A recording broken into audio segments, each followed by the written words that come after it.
if they do that, they're going to be very, very, very, very tough to beat. Wilson! Oh! And we are tied! Let's go! Call them by Slamma Jamma. And I don't ever let them forget where we come from. Getting those phones out. Report me acting ignorant. Zion Chris got his way through, and he may go! Chris is in! Houston leads out of nowhere! Seventh heaven for Houston. The Cougars advance to their seventh Final Four. Go Cougs! Let's go! It's so good! The dream remains alive for the Houston Cougars!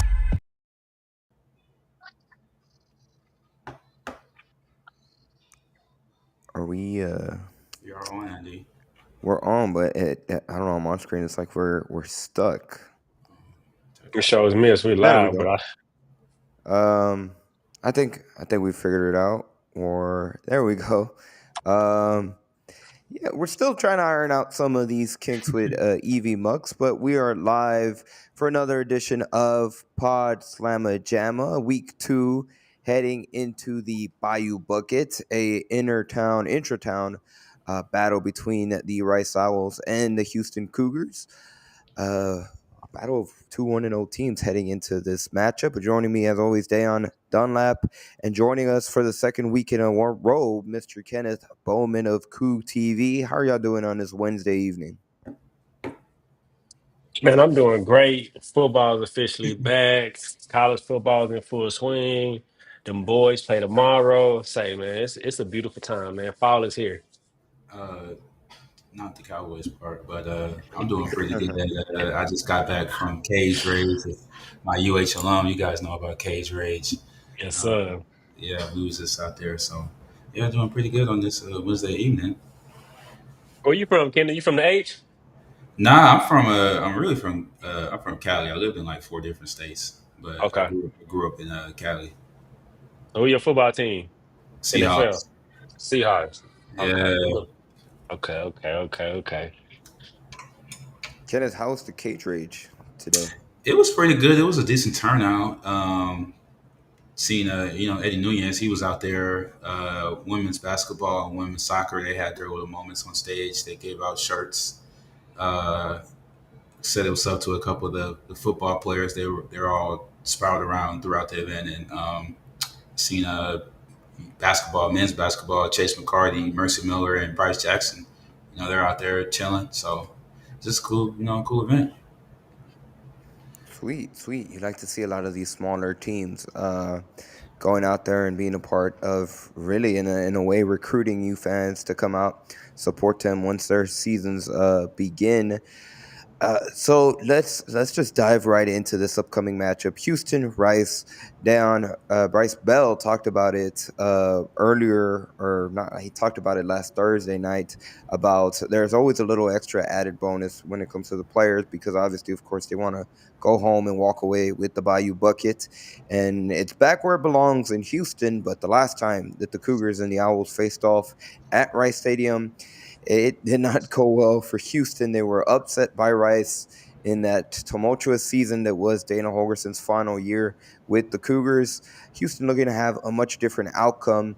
And when we dive into these two programs right out the gate, obviously we know the Houston perspective. They're coming off their 27-0 victory against Stephen F. Austin last Thursday. Rice comes into the game, like I mentioned at the top of the show, also 1-0.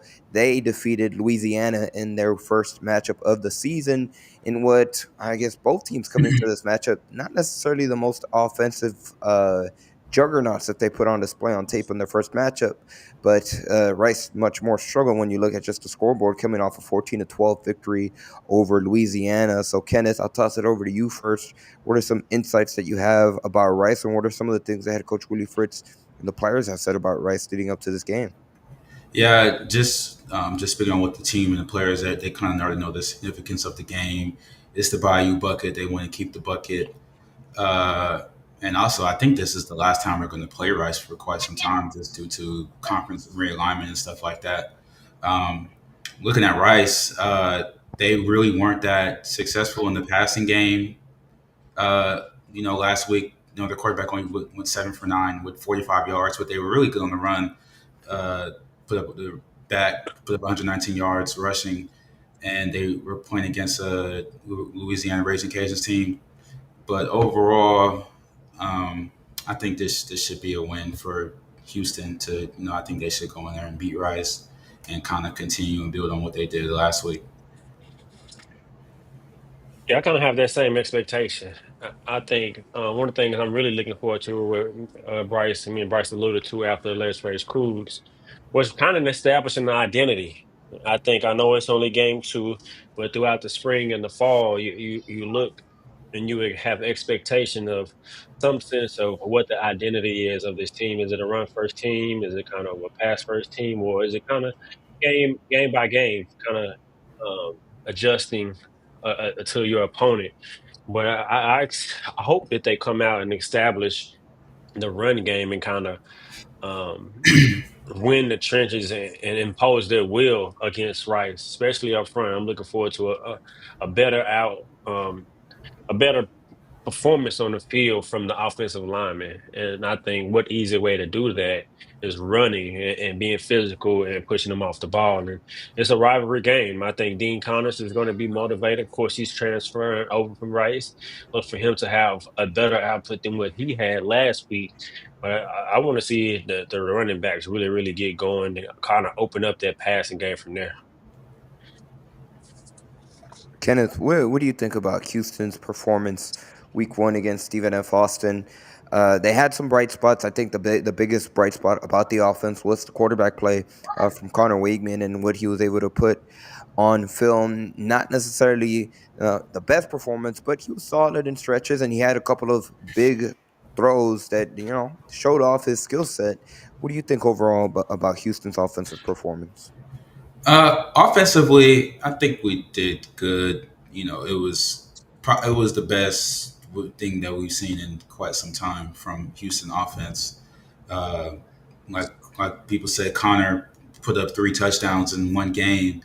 I mean, last year Zion Chris and Donovan Smith only had 4 apiece. They both played half the season each. So there's some bright spots. Obviously, I said we're going to go out there and put up 40. Only put up 27, so not quite 40. But I still think there was some good things. And then even post game, Willie Fritz gave them like a C-level performance, and I mean I could probably get down with that. Some people say he might have curved it a little bit. But they're just trying. They're trying things. Just my takeaway is they're trying new things. They're trying to see what works. Trying to see what doesn't work. Because honestly, they could have just. I feel like they could have just put the ball in Terrence's hand, shotgun the entire game, and throw it up to Tanner Kozier the whole game. And I think they would have been successful doing that. But I mean, it's only week 1. You don't really get they probably would have put up a bunch of points if they would have did that until SFA figured figure out how to stop it. But at the end of the day, you don't really. We know what they can do. We know Connor can throw it to Tanner Kozier every time. So, and also I feel like we saw Connor Wigman filling the game out. He's knocking some rust off because that touchdown pass, it was a nice throw to Tanner, but it was a little bit behind him.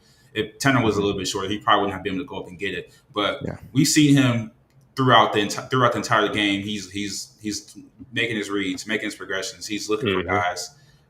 We've even seen him improvise on certain plays with the O line breakdown, and we saw Connor just go through and take off for a run. But I mean, I liked it. It was at the end of the day, a win is a win, and I think a big loss in that backfield is Rayshon Sanford. Mm-hmm. We were talking about him last week. I was really excited to see him play this year, but I think they'll adjust. There's 11 more games in the season to figure out who's going to be that running back. I really like what I've seen out of Jamarion Burnett and Dean Connors. He's coming around too, and I want to see DJ Butler get some snaps too. Yeah, to kind of piggyback off what Kenneth just said, I definitely think that Connor got more comfortable as the game went on and got more relaxed and kind of knocked that rust off and begin to kind of really just kind of be who I know he feel like he is, and is more accurate on his reads, accurate passing, some great balls that we definitely didn't see from Houston quarterbacks last year. But I think Jamarian Burnett, he was the running back that really, really stood out to me. And I think I would love to see his load to be increased even more. But I think it's a similar styles from Connors and Burnett versus Stacy Sneed. He brings a little bit more explosiveness and a little bit more shiftiness. So I would like to see Stacy Sneed in there a little bit more as well.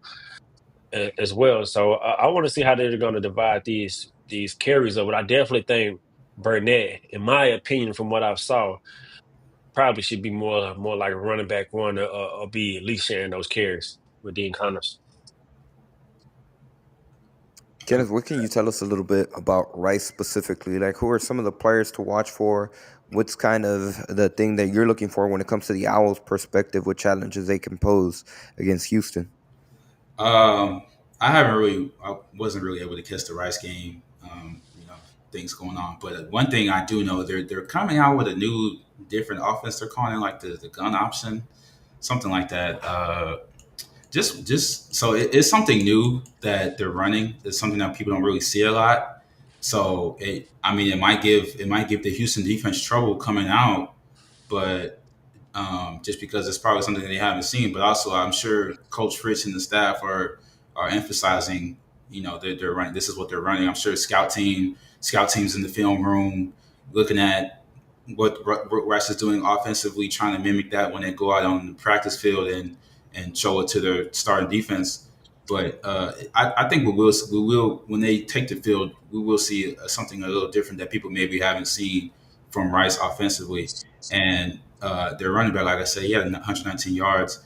Um, I don't think they're just gonna give it to him up the middle every time. I don't think they're gonna be very successful with that. So we're gonna have to see Rice probably do something a little bit more in the passing game. I mean, the quarterback only attempted nine passes on last week, so they're gonna have to do something a little different than that if they want to be successful against Houston. Yeah, I'm looking at the box score from their 14-12 win against Louisiana, and this, th- th- looking at it again on paper, it looks like this game, it's gonna get ugly. Just looking at what Rice put in their Week 1 performance. Yes, they got a win, like you mentioned, 45 total passing yards in that win against Louisiana, 206 rushing yards, and I say this in the utmost respect to what Rice is doing, to their quarterback, to their system. But that was against the Louisiana team where going back to last week's show, we were kind of, I wouldn't say questions, but we were curious to see how this defense would look, obviously with a new defensive coordinator, a lot of lost pieces, and they looked like they hadn't skipped a beat. They looked dominant. Stephen F. Austin really could not do anything at all for most of the night. They had a couple of plays where even when they had quote unquote big plays, like the Houston defender was right there and they were a few centimeters away from making a play themselves. Whew, I don't. Could we potentially see back-to-back shutouts for Houston to start this season? That would be one hell of a thing if they did. But I think this defense is going to feast on this Rice offense, just looking at what they did against Louisiana and how good, dominant this defense looked in Week 1. And here they are going to have 1 week under their belt. And again, I think they're just going to continue improving. I think this defense is going to have a lot more plays this week because, like Willie Fritz said after the game, they dropped about 6-7 interceptions.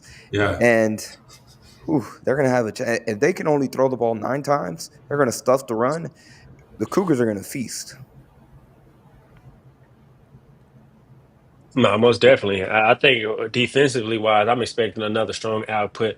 I want to see us get more pressure on the quarterback, our rushers be able to get more pressure and then more takeaways. I mean, we had so many opportunities for interceptions. I want to see those takeaways, give our offense some short fields and allow them to be able to get some quick explosive plays and not have to make long sustaining drives. I think that'll help the offense have an even better performance. And so I think the defense is going to have another very, very strong performance.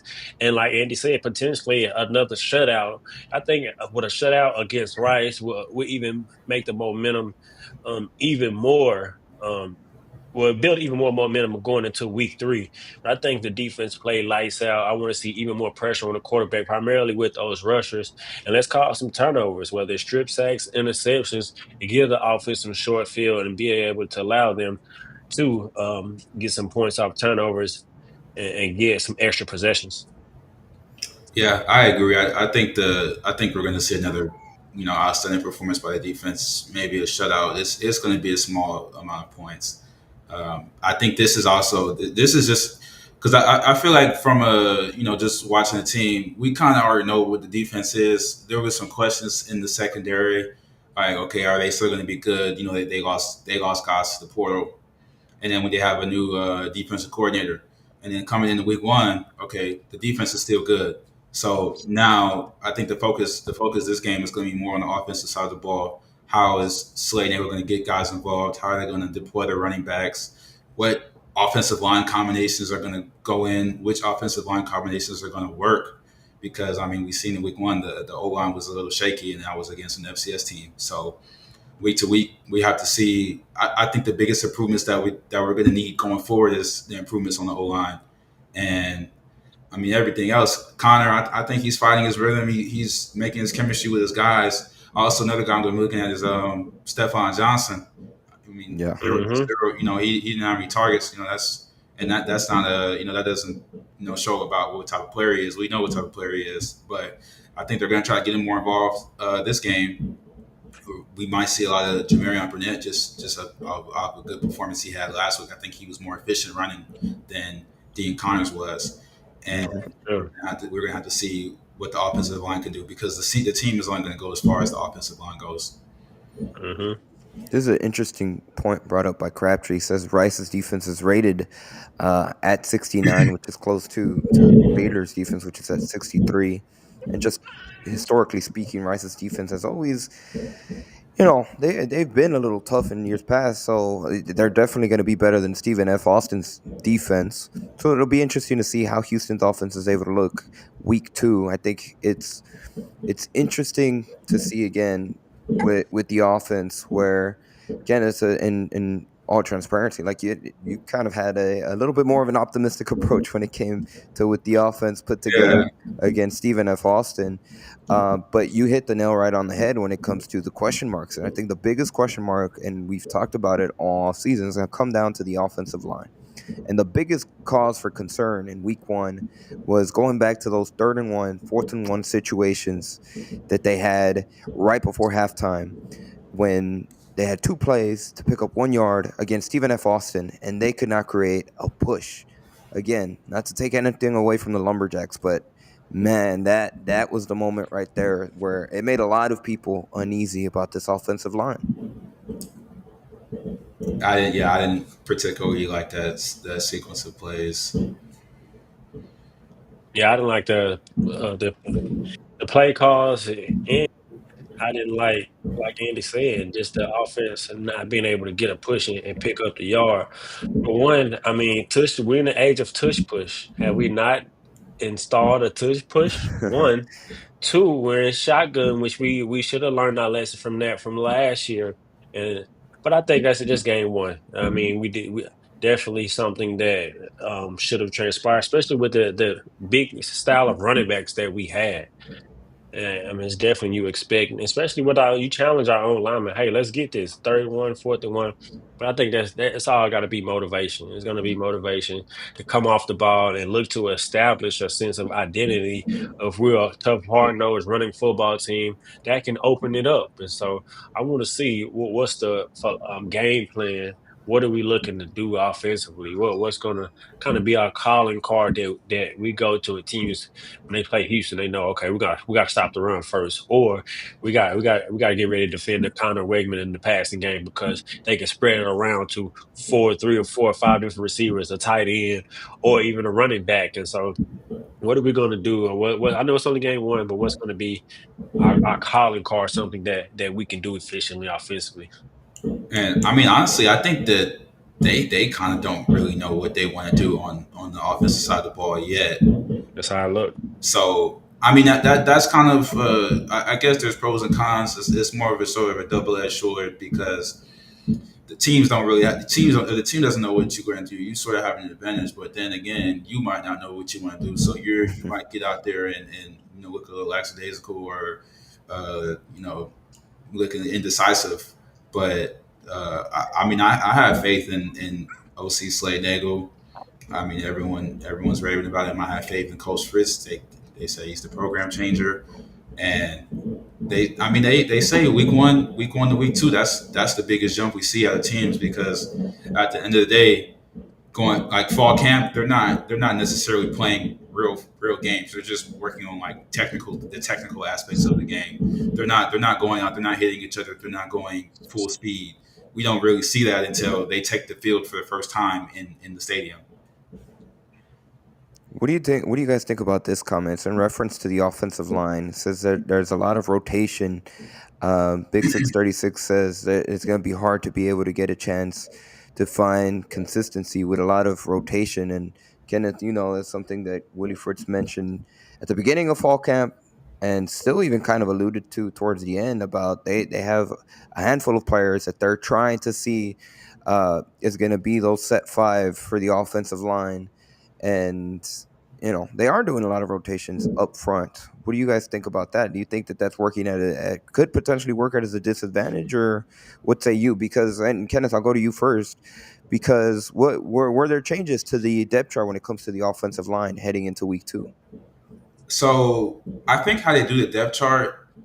Actually, no. Let me not say that.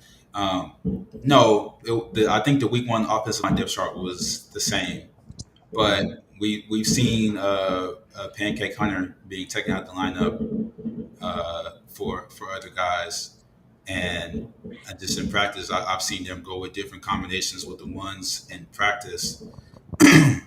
But so I guess we'll see going in. But I mean, the going back to the rotation comment, I think it is a little damaging when you're constantly rotating offensive linemen. Because the linemen, all five of those guys have to be on the same page. They move on a string. Mm-hmm. It's not just one guy's good and the other guy. Football is the ultimate team sport. In a different sport like basketball, you might have one teammate that can go out and score 40 points, and then they can just carry the load. O-line, everyone has to score. Everyone has to do their job. If there's a hole in the line, that wrecks the whole game plan. So going back to the rotation thing. It is a little damaging if you're constantly rotating, but also at the same time, the coaching staff, you have to figure out who can play and you have to figure out who can't play. And I think these first two games versus SFA and Rice, these are the perfect opportunities. I mean, I'd say they're opponents that Houston should be able to handle well. We should be able to put up good performances against those two teams. So you're rotating again. I'm not really worried about us rotating our offensive line rotation against SFA because you're kind of supposed to do that anyways. These are the games that you figure out who's good and who's not because, like I said, they haven't played. They're not blocking. They're not doing real blocks. They're doing like walkthroughs and touch football. Yeah, I agree with Kenneth in the sense of, well, kind of both ways, because there's two ways to look at it. I think it could be damaging in the sense of kind of building that chemistry, building that trust alongside your brother. Of course, you're gonna trust your teammate, whoever you're out there with. But when you have that core group, you kind of be able to know each other. Okay, I know if he's staying like this, or if whatever the case may be, you can kind of know who you're playing with alongside. But the counterpart to that on the coaching side, like Kenneth said, this is the first live bullets. You can do it in the spring. You can do it against your teammates, but in a live game under those lights, people perform differently. You got to see how you act, how you play, how you react, and how you adjust to adversity. I mean, you can face adversity in practice, but it's different in the game. Some people may be practice players, but not be game players. So I definitely can see from a coach's perspective, allowing the players play to dictate who's a starter. I mean, you can have that in practice, but now let's put it out on the game. Let's see our best five, best six, whatever lineup we're running, and let them dictate who earns playing time. And like Kenneth said, I think it's a perfect two games are two good games. Our two first games are two good games to be able to kind of play with it, if you will, and do that rotation to see. Okay, by the time we get to a Big 12 game in week 3, okay, now I have tape that I can study for, and now I can see who. Okay, these are my guys. These who we rolling with. These are my certified starters. They earned it. So I get where Big 636 is coming from, but at the same time, from the coaching perspective, how else can you truly, really see, other than a game like experience? You can replicate that in practice to some extent, but when the scout team, they kind of know the plays, so it's a difference versus in the game. And so I think probably after this week 2, I think by week 3, offensive line wise, I wouldn't expect to see much rotation, if any, like that. Yeah, I agree. I think going into Big 12 play versus Colorado, we will have a set stone on who's going to be Solidify. Yeah. starting on that O line unit. I don't expect to see them just rotating, through the whole year. Oh no, they shouldn't. Maybe like fatigue or injuries, they might have to sub someone in. But going forward after Rice, I think there's going to be a solidified group. At least there's going to be a group of teams that the coach staff is like, okay, this is probably going to be who we're going to go with, and then there might be adjustments, here and there. And then just going back what you said, Dan. I mean, you don't the O linemen, like, they don't really know. Like, you don't know what the defense is going to give you. You're just constantly practicing against your team for a couple months. So you know what the team's going to run. You're on the team, so going against your team in practice, it's not the same thing as uh, going against guys on Saturday that are trying to take your head off. That are trying get paid. Hmm. Yeah, so it's a two-way street to look at it. I mean, you're right a little bit, Big Six, but at the same time, coaching wise, you Big got Six is fed up, man. Yeah. Like the Houston's 1-0, man. You can just take a chill pill, dude. yeah. Gian Cardenas asked if we think we're going to see Austin Carlisle, even in a special package way, and kind of to go off both of y'all's points. Like, this is the week to do it.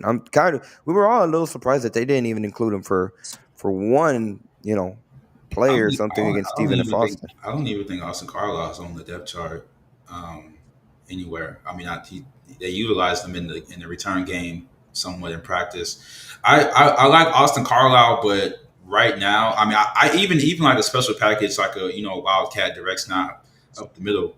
But I think right now they're trying to figure out of guys that are going to actually play a bulk of the snaps throughout the year. So at this point in the season, I really don't see a place for Austin Carlisle to see the field, and that's no knock to him, but he's freshman third string quarterback. And there you have it. Gian Carlisle's probably not, maybe no Austin Carlisle package. And it makes sense, especially once they get into Big 12 play, right? Because this game Saturday, it's much more about, like we've kind of alluded to, cleaning up the different stuff that you're trying to figure out, and really get ready for that Week 3 matchup against Colorado in their Big 12 opener. One of the other bright spots that I want to focus on was the kicking game. And I mean, we didn't really talk about this in the Let's Rage Coug's post-game show, but Ethan Sanchez, he had a hell of a game week 1 against Stephen F. Austin. He made 2 field goals that were in between 40 to 49 yards. He made all his extra points. And he went out there, and that hasn't always been the case when it comes to Houston kicking the past few years. So good bright spot when it comes to the special teams. Like, he went out there, he killed it. Hey, shout out Ethan Sanchez putting on for the city of Dallas, Georgia.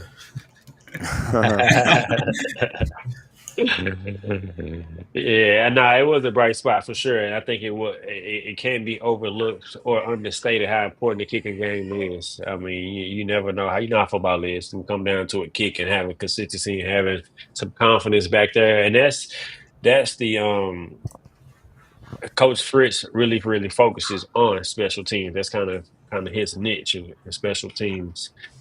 And so it was good for Ethan Sanchez to see him out there and be confident and make some good kicks. We were real good in the punting game too. I like the Yeah. punts. Mm-hmm.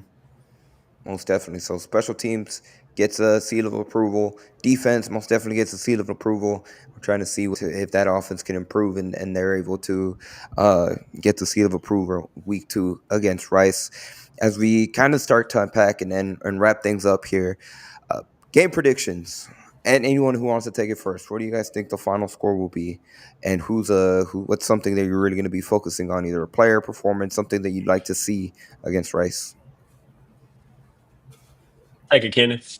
Uh, I think they can. I mean, what did they put up, like 33 on Rice last year, or like 38? Let me go back and see real quick. Somewhere in the I 30s. believe it was 33-7, but let me double check to make So sure. yeah, Yes, it was 33-7 exactly. yeah. September So I 14th. mean, you put up 33 points on a Rice team last year. I would say a significantly less talented offensive group that they had last year coming into this year. Um, I mean, I don't want to say they're going to put up 40 again, but they might actually put up 40. They might actually put up 40 this time. But I think we're going to see some good things on offense. Defense, they might just go and pitch a shutout again. But offense, we're going to be watching that O line group. I want to see what they do with the running backs in terms of the rotation, who gets how many snaps. But we're probably going to see a lot of Dean Connors coming out and Jamarion Burnett following behind, and Stacey Sneed. I would like to see Stacey Sneed get some more snaps because I think he's a really Yep. good player, and he has some good plays week 1.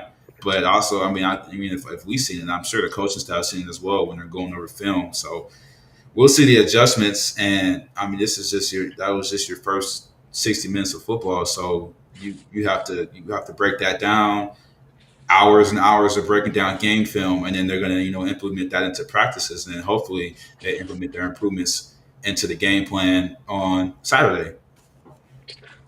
I'm gonna go 31-3. I think it's Rice just gets a field goal late to avoid the shutout. I think the offense eclipses the 30 point mark, and I want to see some explosive plays. I think I mentioned that last week, and we didn't really have many of them. So it's something I really want to see. Whether it's yards after catch, get the ball in your playmakers' hands, and allow them to make explosive plays. And that's what I want to see. Then I want to see the running game, like Kenneth said. I think Jamarian Burnett really, really stood out. I want to see him get even more carries. I think Stacey Sneed brings a different element versus Dean Connors, and Burnett with a little bit explosiveness, a little bit more elusiveness. And so I want to see how they juggle that running back group. I know Dean is playing his former team, so I expect him to come out and get a lot of carries. But like we're talking about with the offensive line, I mean, you got to play your best players, and whoever puts the best product on the field, let them earn that spot. And I think that's what they do. I think that's what Coach Fritz is allowing them to establish the culture. So I'm excited, man. Let's go get that bucket, get the win. I'm expecting the defense to put another dominant performance. I'm going to go out on a limb, and I say that Houston breaks that 40-point mark. I think they finally break that threshold. And one of the reasons I think the defense will get a score, if not multiple, maybe two scores in this game. But I'm going to say that Houston wins it 44-7. I think they expand on that. I think Rice gets one score towards late in the game, whenever that may be. But I think Houston does it. In fact, I guarantee that Houston will put up 40 points, will break that threshold against Rice. And Guarantee. Kenneth, if you don't know, we have a clip here. Press the button in. Guaranteed. Press the button in. Guaranteed. So that's I'm gonna go out on a limb. I'm gonna say that Houston scores 40, and my prediction is 44-7. But we shall see. Again, defense look real good, special teams look good, but yeah, we'll see if the offense is able to put together and look much more smooth. I will say this. I think just talent-wise, it looked like Houston, on the offense, there are a lot more skilled players with much more talent compared to a year ago at various positions. And I think that's gonna shine through against Rice. Agreed. Well, that's pretty much going to do it for this edition of Pod Slam and Jamma. Big thank you again, Kenneth, for taking the time out of your Wednesday evening to join us and preview the upcoming matchup against Rice. This is the time for you, man. Where can people find you on the social media pages? Anything you'd like to plug with Coog TV? This is your time to shine, man. Yeah, at the bottom right here. Shout out Go Cougs, of course. We just did an interview with Keyshawn Anderson, 5-star quarterback commit to U of H, number one player in Texas. Go check it out on GoCougs.com if you want to go watch that. And we also had his head coach Michael Bishop on there as well, College Football Hall of Famer, 1998 Heisman runner-up. So if you want to go watch that, Keyshawn Henderson, Michael Bishop, and me, it's on GoCougs.com, GoCougs YouTube page, Coog TV. We got some stuff coming. Me personally got some stuff coming. So follow Twitter.com, X.com, whatever y'all want to call it, but it's still Twitter. And that's it for me. Man, of course, you can follow me on all social media platforms at Dayon Dunlap. Be sure to like and subscribe to the Pod Slammer Jamma YouTube page. Follow us on Twitter as well. Appreciate everyone who joined in, chimed in on the comments, everyone who joined us throughout this broadcast. And I'm looking forward to winning this matchup against our in-town rivals, that other team in Houston. And let's come out and do it in a dominant fashion way. And of course,